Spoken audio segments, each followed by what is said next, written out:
안녕하세요. 김선민입니다. 오늘은 웨스트민스터 소율의 문답 6번째 시간 삼위일체 하나님에 대해서 나눠보도록 하겠습니다. 오늘은 5문과 6문을 함께 나눠 떠들도록 하겠습니다. 먼저 5문입니다. 하나님은 한 분 외에 다른 신이 있습니까?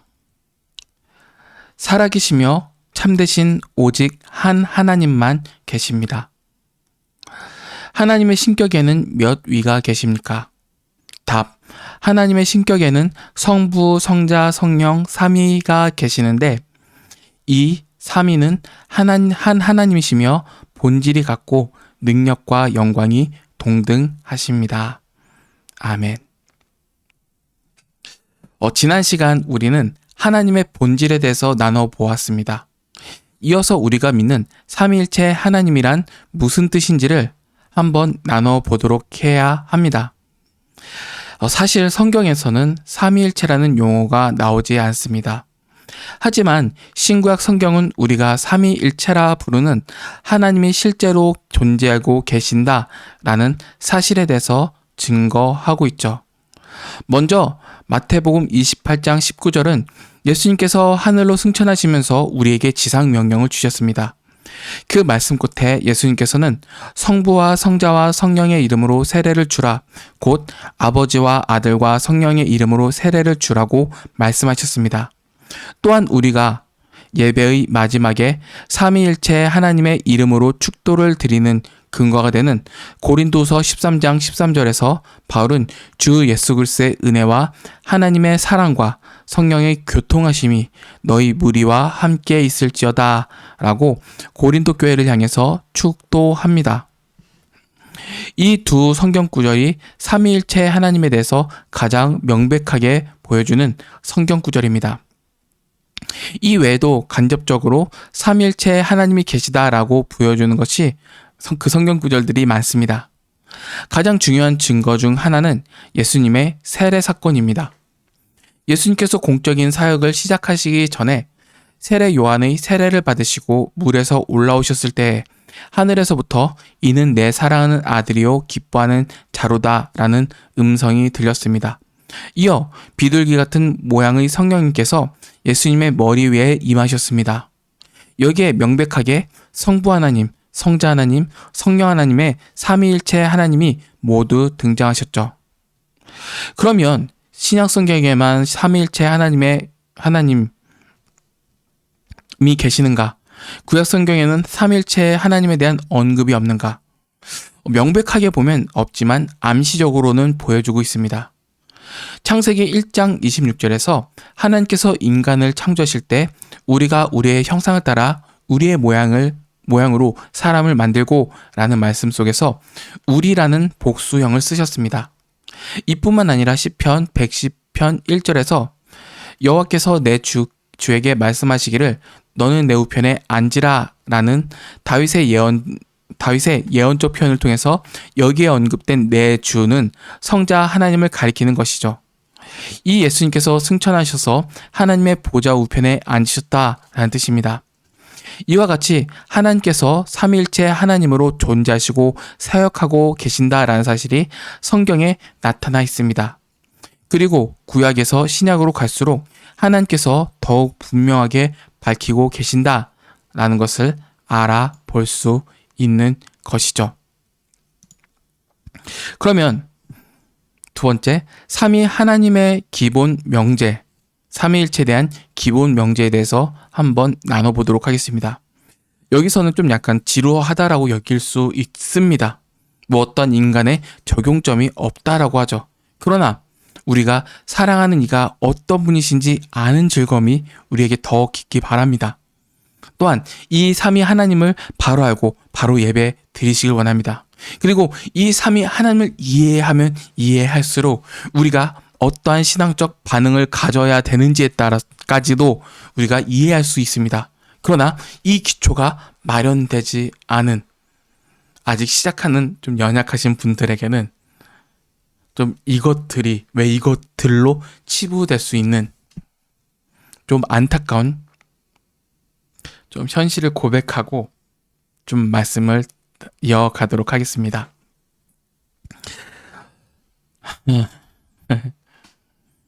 저는 솔직히 이게 적용이 되긴 하거든요. 근데 이게 시작 전부터 그거 좀 이해를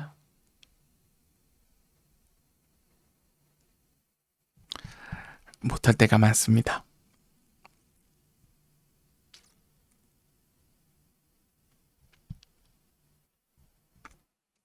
아무튼 이어 설명해도록 하겠습니다. 소요리 문답 5번, 6번 문항은 이 삼위일체이신 하나님에 대해서 설명합니다. 이 문답 5번에서는 한 하나님 외에 다른 신들이 있습니까? 라는 얘기를 하죠. 그 물음에 살아계시며 참되신 오직 한 하나님만 계십니다. 라고 답합니다. 이어서 6번 문항은 하나님의 신격에는 몇 분이 계십니까? 또 몇 위가 있습니까? 라는 이 물음에 대해서 하나님의 신격에는 3위가 있고 하나님은 3위로 세 분이 계시는데 성부, 성자, 성령입니다. 이 세 분이 한 하나님이시며 본질이 같고 능력과 영광이 동등하십니다. 라고 대답을 합니다.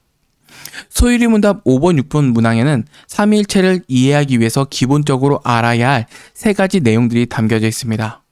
첫째로는 하나님은 하나이시다. 그리고 둘째로는 성부, 성자, 성령은 구별되는 인격이시다. 약간 인격은 사람 인자를 쓰게 되는데 우리가 이해할 때는 이런 표현밖에 못하는 것 같아요. 그래서 뭐 좀 더 고급지게 얘기하면 위격으로 표현합니다. 근데 우리가 이해하지 못하니까 그것을 인격이라고 표현한 거죠. 인격은 솔직히 얘기하면 하나님을 삼일체를 설명할 때 하나님 좀 격하해서 설명해 놓은 표현입니다. 그래서 일반적으로는 인격이라고 하는 기보다 위격이라고 표현하는 것이 낫습니다. 셋째, 성부, 성자, 성령은 하나님으로서 동등하시다라는 것이죠. 이 세 가지 명제를 바탕으로 삼일체에 대해서 한번 설명해 보도록 하겠습니다. 짧습니다. 오늘 짧아요. 약간 두려워서 그래요. 이거 진짜 중요한 건데 기독교의 생명이거든요. 근데 좀 이거 날 잡아서 좀 약간 깊게 한번 설명하는 시간을 가졌으면 좋겠습니다. 참고로 제가 이 삼일체에 대해서는 통신의 성자라고 불리는 최홍석 교수님께서 진짜 이 삼일체 하나라는 것으로 거의 일주일 내내 설교하셨거든요. 근데 단점이 거의 대다수가 못 알아들었죠. 그만큼 중요하고 그것이 너무 뼈저리게 다가오는데 이 기초를 다루기에는 이게 아무튼 지금은 후에 감동이 오기 전에 도미노처럼 하나하나 뭔가 쌓아가는 것처럼 생각을 하시고 들어주시기 바랍니다. 되게 이번 또 잡다한 설명이긴 한데 안타까운 게 내가 무엇을 느껴야만 뭔가 배울 가치가 있다. 내가 무엇이 경험되어야만 배울 가치가 있다라고 생각하시는 분들이 계세요. 그래서 이 삼일체가 기독교의 뿌리이고 핵심이고 내 모든 것인데도 나의 모든 신앙의 기초인데도 그냥 무시하고 그냥 설명을 뚝 하고 믿어라라고 지나가요. 그게 너무 안타까워요. 그리고 이것을 깊게 설명하고자 한다면 이거 장난 아니게 걸려요. 왜냐면 현실 교회에서는 이것을 쌓아갈 기초가 없기 때문에 그렇죠. 아무튼 좀 안타까워서 그래요. 아무튼 이어 설명해 보도록 하겠습니다. 성부와 성자, 성령은 구별되는 분이시다. 첫째, 하나님은 성부, 성자, 성령 3위로 존재하고 계신다라는 것입니다. 3위란 말은 쉬운 말로 하면 세 인격체라는 뜻입니다. 즉, 성부, 성자, 성령은 서로 다르시고 구별되신다라는 점입니다. 인격이라는 것은 나는 나고 너는 너다. 나는 내가 아니다. 다시 해보면 나는 나다. 너는 너다. 나는 네가 아니다. 라는 스스로 독립된 존재라는 자기 의식을 가진 존재를 의미합니다. 성부는 성령이 아니시며 성자는 성령이 아니시며 성자는 성령이 아니십니다.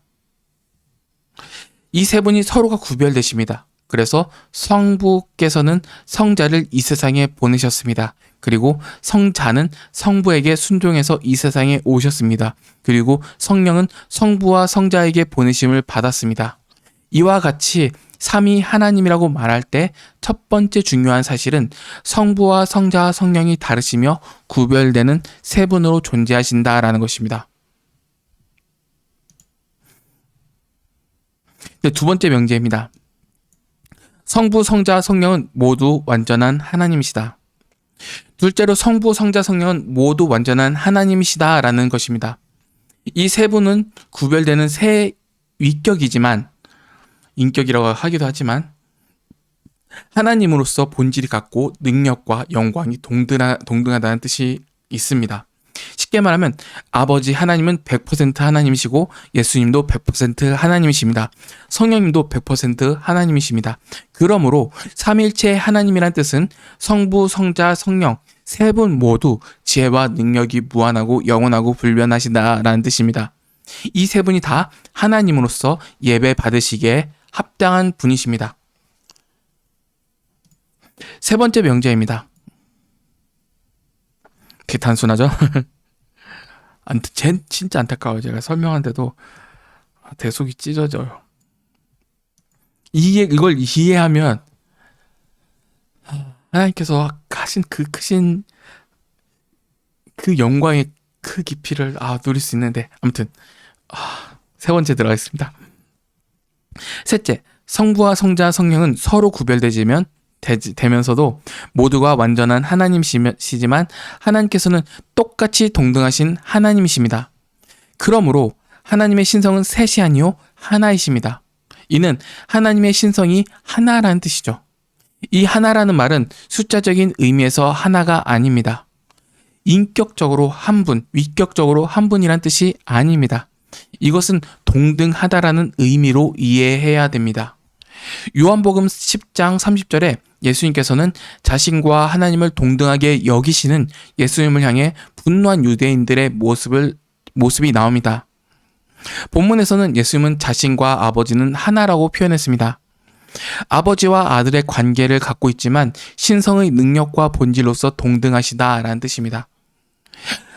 아버지가 하나님이시듯이 나도 하나님이시다라는 뜻입니다.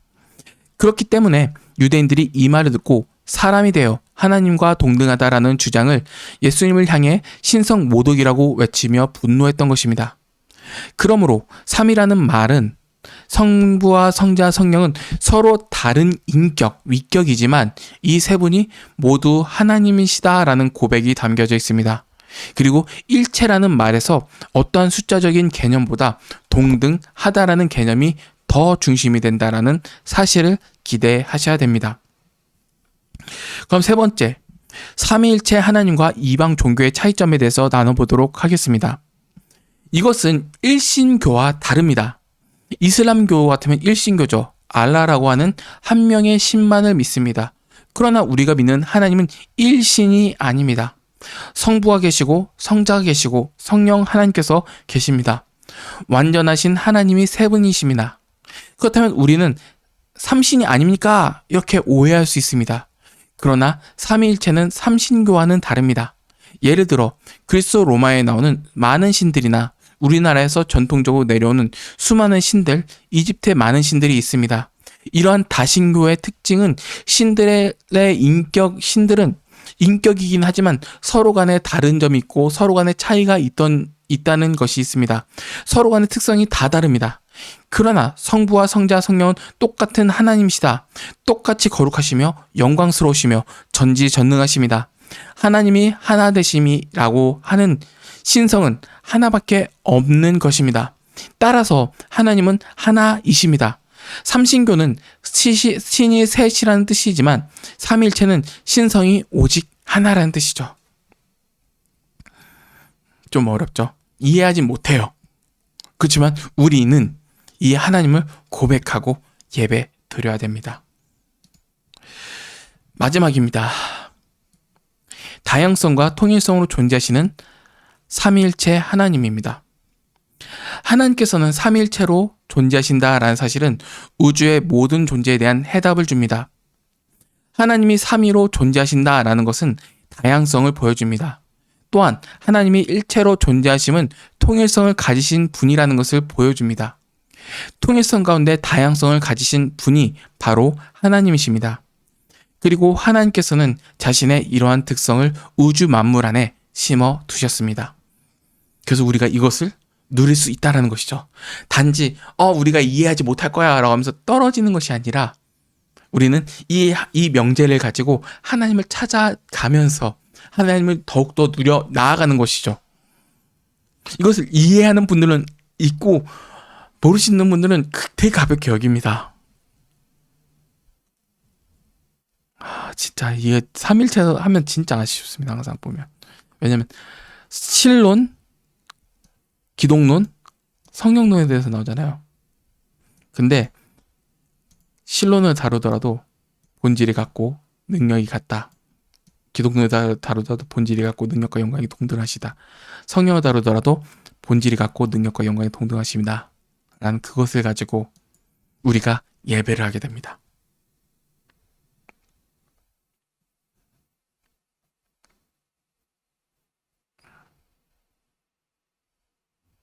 이것을 이해하시면 좋습니다. 좀 안타깝습니다. 이 기초부터 잡아 나아갈 후회를 이해할 수 있어요. 이걸 외우셨으면 합니다. 아무튼 하나님이 삼위로 존재하신다라는 것은 다양성을 보여주죠. 또한 하나님이 일체로 존재하심은 통일성을 가지신 분이라는 것을 보여줍니다. 통일성 가운데 다양성을 가지신 분이 바로 하나님이십니다. 그리고 하나님께서는 자신의 이러한 특성을 우주 만물에 심어 놓으셨습니다. 그래서 우리는 삶 속에서 이러한 다양성과 통일성의 요소를 잘 발휘해야 됩니다. 예를 들면 사람의 나이가 많든 적든 심지어 뱃속에 태아라 할지라도 모든 사람에게는 인격체라는 존엄성과 존귀함은 동등한 대우를 받아야 됩니다. 그러나 역할에는 차이가 있죠. 부모가 하는 일이 있고 자녀가 해야 될 일이 있습니다. 만일 우리가 이런 존재로서 차이점을 무시하고 다양성을 무시하게 되면 폭군이 될 가능성이 많습니다. 반대로 통일성 없이 다양성만 강조하게 된다면 무질서한 무정부 상태로 빠져들게 됩니다. 그러므로 우리는 삶 속에서 이러한 균형이 잘 발휘되도록 노력해야 됩니다. 가정과 교회 그리고 국가를 포함해서 모든 인간 속에서 이 통일성과 다양성이 조화를 이룰 때 바른 관계를 형성할 수 있습니다. 오늘날 삼일체 하나님께서는 완전한 조화 가운데 우리의 구원을 위해서 일하고 계십니다. 우리의 할 일은 삼일체신 하나님께 감사와 영광과 예배를 날마다 더욱 온전히 올려드리는 것입니다. 그리고 사는 날 동안에 하나님이 주신 다양성과 통일성을 기억하고 삶 속에서 드러나도록 애써야 합니다. 그렇게 살기를 사모하는 사람들에게 하나님의 풍성한 은혜가 임하실 것입니다. 이것 자체가 우리에게 진짜 큰 은혜입니다. 이것 자체가 우리에게 진짜 큰 은혜입니다. 좀 지금은 답답하지만 후에 하나님을 알아가면서 이것이 왜 풍성한 것인지, 왜 제가 이렇게 안타까워야 되는지, 이렇게 저는 완전하게 알지 못해요. 저기 진짜 뛰어난 선배들도 다 있고 막 그런데 그렇게 뛰어난 사람이 아닌데 조금만 아는 사람인데 그 조금만 알아도 이게 왜 진짜 그건지, 그 풍성한 은혜 덩어리가 되는지 같이 알아갑시다.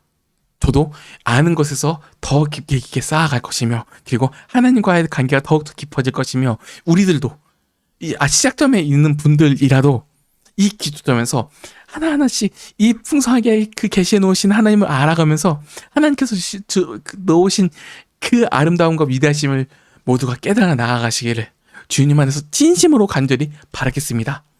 이만 마칠게요.